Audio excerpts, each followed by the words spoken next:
Aujourd'hui, j'ai décidé de vous faire un petit récit de ma vie. Je vais vous faire une story time numéro 1.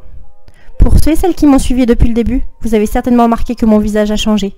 Et je vais vous expliquer tout de suite pourquoi.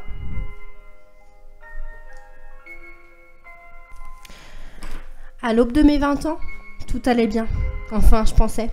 Avec quelques kilos en trop et des jugements bien appuyés dans mon passé. Un après-midi, je décide de manger, tout simplement, une gaufre avec un ami. Et là, je me rendais compte que la maladie avait commencé. Qu'il fallait avoir du courage et de la force pour s'en sortir. Et croyez-moi, j'en ai eu pour 10 ans, 10 longues années de ma vie, isolement permanent. Une maladie qui s'appellera ANA, anorexie mentale. Comment ça s'est manifesté ? Chez moi, ça a été des blocages alimentaires. Plus rien ne passait. Limite étranglement. Ça a commencé par les solides, puis pour les liquides. Tout repas de famille et amis était banni pour moi. Autant vous dire qu'à 20 ans, c'est difficile de se construire. À cette époque-là, je vivais avec mon copain qui me soutenait, mais c'était très dur pour lui de me voir aussi mal, à combattre et affronter la maladie. J'avais souvent des pics de moins bien où je m'isolais. Je me sentais seule face à ce démon qui s'acharnait sur moi. Les années passaient et rien s'arrangeait. Je me creusais de plus en plus. Je commençais à avoir peur de la mort, peur qu'on me dise sans cesse « on va t'hospitaliser ». Ça va mal se terminer. Mange! Beaucoup de personnes m'ont dit que c'était dans ma tête. Et comment leur répondre que je ne contrôle pas mes blocages? Malheureusement, si ça serait si simple de s'en sortir, personne ne serait malade. Beaucoup de personnes me demanderont comment tu t'en es sortie. À ces personnes-là, je leur répondrai « je m'en suis pas encore sortie.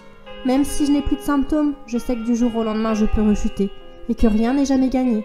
Ça reste du psychologique et c'est très très long à soigner. » Et le déclic, qu'est-ce que ça a été? Le déclic pour moi a été de me voir creuser au niveau de mes omoplates et de voir que la vie ne tenait qu'à un fil et qu'il fallait que je me batte. J'ai eu très peu de soutien, donc d'autant plus difficile de m'en sortir. Il m'a fallu du courage et de la persévérance, avec des échecs et des mini-victoires. Manger un biscuit était pire que tout. Pour vous, ça paraît si simple, pour moi c'était un véritable calvaire. Je décide de vous parler de mon histoire, car je peux peut-être donner espoir à des personnes dans le même cas que moi. Au jour d'aujourd'hui, j'ai repris du poids, et qu'importe ce que pensent les gens, j'ai maintenant mon histoire. Je ne souhaite à personne de le vivre. À toi qui as connu Anna, regarde nos beaux paysages et bats-toi pour vivre. Même si c'est dur, tu peux y arriver. Ne lâche jamais rien. Je me suis battue 10 longues années de ma vie, et je me bats toujours pour ne pas retomber dans les bras de cette satanée Anna. En soutien à toutes les personnes malades, je te demanderai de mettre un like, partage et abonne-toi à ma chaîne en cliquant sur ma photo sur la gauche. Je te dis à tout bientôt dans une prochaine vidéo. Bisous bisous, ciao!